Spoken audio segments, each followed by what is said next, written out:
Thank you so much to everybody. It was just incredible energy. I just popped in two of the rooms. It was incredible energy to see. It was super incredible. Super the energy. amazing. No one wanted to leave our room. Yeah. So we don't want this to end, but we want to make sure we share out all that happened between the different rooms. So we're gonna play a little game. I'm gonna call somebody's name, and they're gonna take the stage, give a real elevator pitch and talk of what went into their rooms. We're gonna start with the lovely Rosanna, calling in from Manila, chapter leader from Manila, and founder of SparkLab. Rosanna, take it away.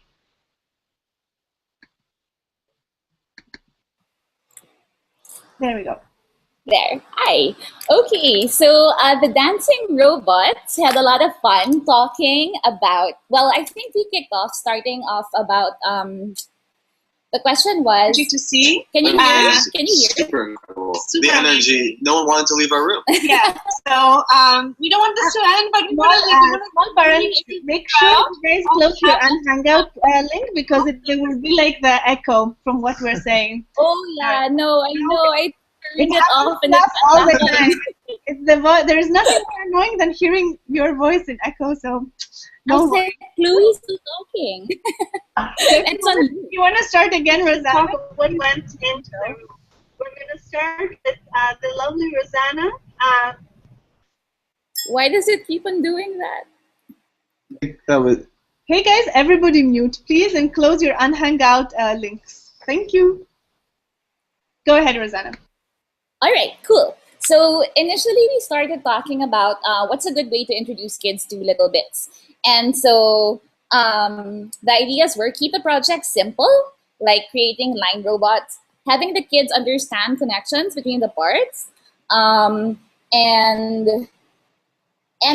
also like there was some comment about separating kids, like maybe like having beginners stay together and then maybe more intermediate learners and advanced learners. I guess it would work, in some situations, and maybe in others they could be mixed up. And then we started talking about other stuff, like with kids with like really short attention spans and they're all really hyper. How do you keep them engaged, especially in learning about more hardcore technical stuff, like for example Arduino? And I think some of the really like good suggestions were, number one, to ground the teachings in examples. So maybe like concrete objects or artifacts, whether they be 3D modeled objects or maybe even a piece of code, or a sample project done with little bits. And I can't understand my handwriting. Have a really hands-on approach. So kind of like learning by doing, and then maybe give them like some sort of challenge and have the kids just kind of like run away with it and just do it. And Nick, do you remember what the other one was? I think it was something about, what was it? I don't remember. I'm sorry. But yeah, I think those were the main points. No, that was a really great update. And just quickly, I'm sorry, our room was just all about the chapters. It got off track. Explain your design stuff, your curriculum that you're doing. I found it really inspiring. Just very quickly. Oh, okay. All right, so really quickly, we're not doing little bits yet because, we don't have them yet. So this summer, we have a really great group of girls come to Sparkle Lab, and we're doing fashion tech. And so basically, my crew of geeky fashionistas, like this little robot, understand the history of fashion in the 20th century.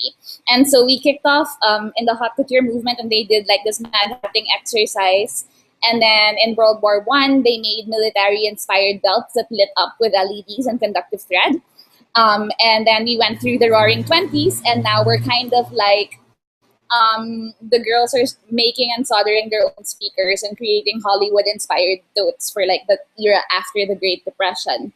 And basically we do, like, while they learn about the technology and like arts, they also learn of design and fashion in a historical context, and how, kind of like politics, economics, and stuff like that influences what's created, and how what's created influences it in return. So that's kind of like what we talked about too.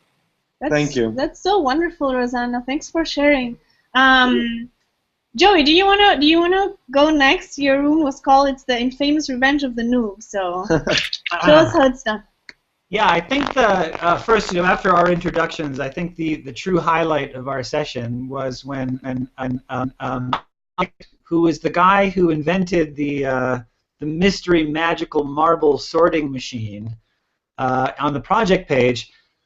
First of all, he put this thing on the project page, and then he didn't say how it worked, and he had there was a great thread of people guessing various ways that the marble sorting machine worked, and it became a game on the forum. Everyone was guessing, and he was very polite when he said, no, that guess is wrong, no, that guess is wrong, and it went on and on and on. So it was quite fun because he actually revealed the secret behind the magical marble sorting machine, and also promised, I think today, to publish that secret on the project page. So I would encourage everyone to go and check it out. And I think in so doing, I think he also inadvertently came up with a new type of design challenge, which is to create a thing within Littlebits, but don't explain exactly how it works and allow people to guess, how it works. And in the process of guessing, it's pretty educational because people really had to scratch their heads and maybe examine the functions of various Littlebits in order to say, well, how would you do that? And of course, people were coming up with methods of doing it that would have worked, but they weren't the solution that he came up with. So what I learned was there are always, there's a lot of different solutions to a problem, and that technique of creating like a mystery, like a black box, was a really fun thing, and I would recommend that we do that as a design challenge going forward. So check out the Magical Marble Sorting Machine project on the project page, and you can read through all the guesses, and I'm guessing at the end of that he'll do the big reveal. And applause to him. It was really fun. Indeed, Joey. And like here in the team meeting, actually, I was telling Alex we did the same game, and like the entire 6 people at Littlebits, nobody could guess. Yeah. So that's pretty impressive. Yeah. And the win for us. Like if our community is creating things we can't guess, that's pretty amazing. Thank you so much, Joey. Let's take one more person. Alex, I'm gonna hand it off to you. Quick request: if you are having the Hangout link, please switch it off so we don't hear the echo. So yeah, Alex, do you want to give us a small brief of what happened in your room? Sure thing. So our room was definitely very focused on, community engagement, which I thought was super cool, especially because I literally just had a meeting before this call about how do we engage our community. So something we wound up talking a lot about with the idea of participation is not just participation within the group, but participation within the community at large. So we were talking a lot about, empowering students to feel like they can solve problems in their community, whether they're young or old or however, and using Littlebits for that, which I thought was super cool. One of the individuals from our group was also talking about, going beyond just using Littlebits, but collaborating and participating with designers, with entrepreneurs, and making anything you're solving within the space while it's play real world as well, so that you're tackling the idea of form and function. And let me see what I've got in my notes, one sec. And entrepreneurs.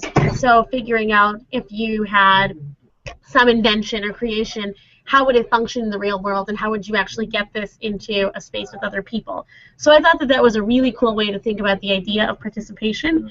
And then in terms of our activity or event, we started talking a lot about analog versus digital sound, and the idea of working with an actual orchestra and how amazing it would be to bring in an orchestra or a conductor and incorporate using an orchestra with a Littlebits. And we hadn't quite gotten far enough to how it would actually work, but we were really excited about it.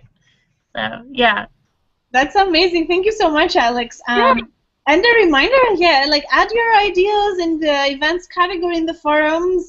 Everybody goes there to kind of give feedback to each other, and we can also help you with design challenges and so forth. Mari, I don't want us to hang up before we hear from you. You did such an amazing job facilitating. What was the name of your room? Remind us. It was Theremin Bit Orchestra. There you go. Right on. Clever. Right on. So we talked about getting kids to work well together for the start. One of the problems that people have seen at a lot of different events is that as soon as we set down the bits, the first kids that get there will use all of the bits to create a giant structure and get quite upset when people start taking their bits.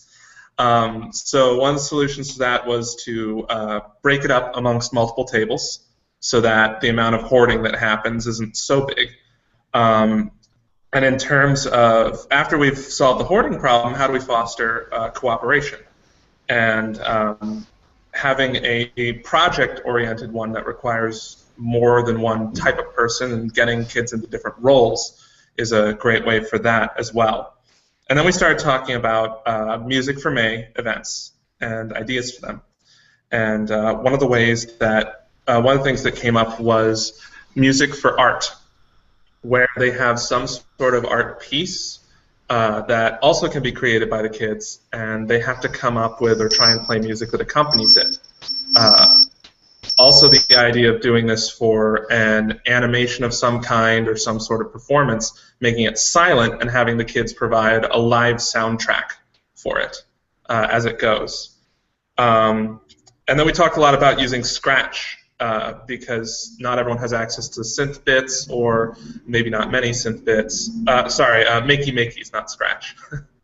And creating large-scale instruments, like trying to do a riff on the musical stairs, only building it out maybe for a floor keyboard, or creative ways to use different objects or people as instruments. And yeah, that was about as far as we got. We did a lot of brainstorming, a lot of other ideas came up, like sort of a musical charades using the synth bits, trying to come up with different filters, etc., to try and get people to guess what you're trying to make the noise of using only the synth bits. But there are a lot of different ways we found out to use the music for different sorts of events.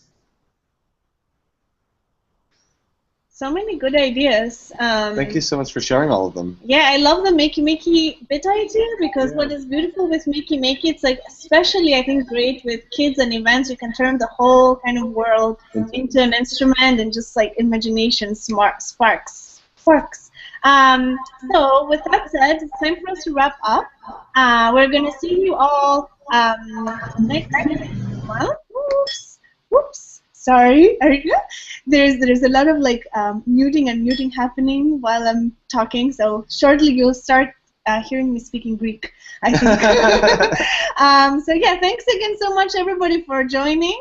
We're going to be hanging in the after party room if you want to hang out after the call. Definitely do share your ideas in the forums. We can't wait to see the events and new projects you come up with. And yeah, we'll see you all again at the end of May with some super special guests, and yeah, lots of surprises. Well, we'll talk to you before then. Yeah.